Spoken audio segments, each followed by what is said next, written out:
Ito pong hawak ko ay pneumatic sander and polisher. Yan, 5 inches po yung kanyang diameter. So, paano nga ba po itong gamitin? So, bago po i-discuss po sa inyo, no? Welcome back to my channel, The Hustlers TV. Isang pinagpalang araw po para sa ating lahat. Panibagong araw, kaya panibagong vlog na naman po tayo.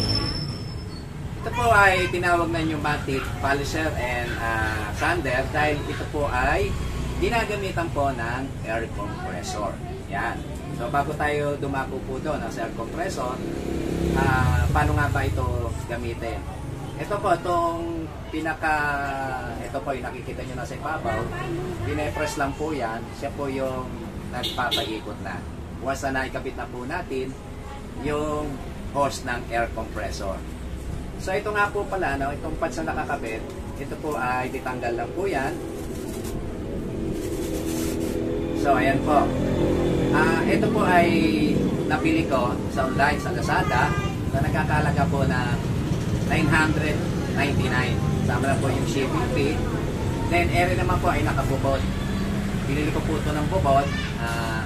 Bali 5 pieces. Nagkakalaga po ng almost 150. Kasama na rin po ang shipping fee. So, ere po yan. Bali 5 pieces po siya. Ito po, 2 black at 3 blue. So, ano nga ba pagkakaiba nitong dalawa na to? So, ang pagkakaiba po nito, once na naliha na po natin yung ating ibababbing, nagkalagay po natin ng rubbing compound. Ito muna ang ating gagamitin. Itong kulay blue. Medyo magaspang. Hindi naman totally magaspang. Foam lang din naman po eh. Pero ito po yung advisable para siya gamitin sa rubbing compound. Then after na makinis na, nawala na po yung mga gas-gas na pinagdaanan ng lihang 2000 grit, gagamit na po nito tayo na pang-wax na po. So ayan, ito po yung magpapakintab na at magpapa-smooth. Although na-smooth na, pag ito ay nagamitan na po natin ng rubbing compound o nitong foam na color blue, pero iba pa rin po yung tinang pag nalagyan po natin ng wax at kinamitan na po natin itong 4 black na foam. So ayan. So paano nga ba ay kakabit ito? Dito sa pneumatic polisher or tapping machine. Ganito lang po yan. Ayan. Isentro lang po natin para maganda po yung pagkakatikit niya. So ayan, pwede na po natin siyang gamitin. So ngayon, paano natin ito papapaandar? Ay, bago nga po pala lahat, ito pwede rin pong kapitan ng liha pala, sander, ng liha. Kung may lilihain po tayo mga metal, pwede po natin. So wala po akong liha pa, no? So ito lang foam. So paano nga ba ito gamitin? Ito po. So kailangan po natin gumamit ng air compressor. So ayan po yung aking air compressor. So meron na po siyang pressure. So isasaksak na po natin yan. So ayan, ito po ay merong quick release fitting connector. So ayan po yung pinaka partner nya. Ayan, so importante po na ganito po yung ating fittings, no? Yung pinakadulo. So ang gagawin lang natin dyan ay ikakabit lang po natin yan dito. So ayan. So para safety po, no, huwag po natin hawakan dito. Pag naglalagay po ito ng hangin, baka hindi natin nga manamalaya, bigla umandar. So dito pang hawak, then kakabit nyo na po yan. Yan, may hangin na po. So ito po, pag ito ipinirest nyo na, hangga na po yan. So yan po. So pwede nyo nang gamitin dito. Yan, pwede na.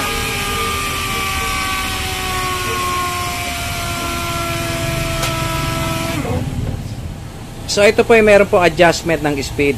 Ayan po pihitin lang po natin yan. May nakalagay po dyan na maximum, no, and minimum. Ayan. Pipihitin lang po natin yan. Then para malaman po natin yung pinaka bilis niya. So pipihitin lang po natin yan. Kung gusto natin na medyo mabagal siya, ayun. So yung mabagal, Yan, wala na siya. Oh. Halos wala na. So gusto nating dagdagan ang speed niya. Clockwise ulit. Ayan, bilis na siya. So, ayan po, no? Ganun lang kasimple. So, ito po yung gagamitin kong rubbing compound, timeless. Ayan, water-based rubbing compound. So, tik-tik lang po yung ating paglalagay. Kahit gamitan lang muna natin ng daliri, kasi water-based naman siya, no? Ayan lang siya. Let's say, nalihan na po ito ng 2,000 grit, ha? So, de-demo ko lang po ito kung paano gamitin.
Pag magpapalit po tayo ng pads, kailangan buti muna natin, no?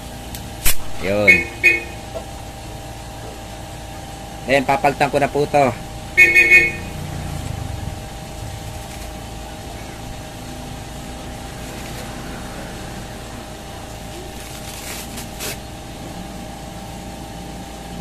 Ito naman po gagamitin ko pang wax.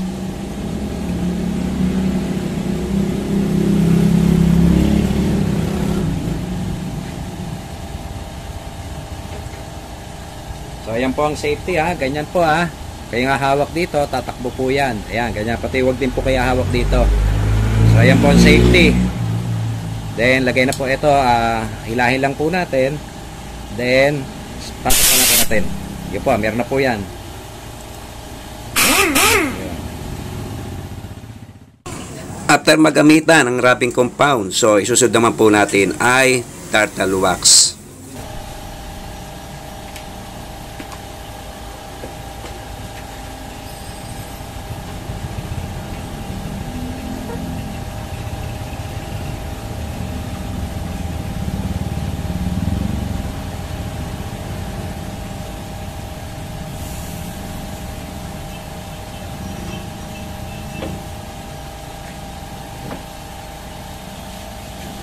Patuyuin lang po natin ng mga ilang minutes, kahit mga 2 to 3 minutes bago natin gamitan ng polisher.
So, ganyan lang po yung paggamit sa paglalagay po ng rubbing compound.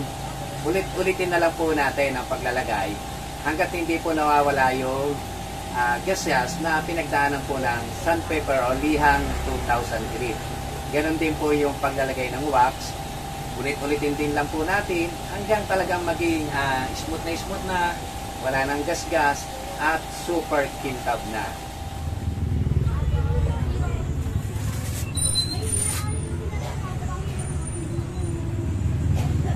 Ito nga po palang pong na to, hugasan po natin ng tubig para maging malinis po ulit.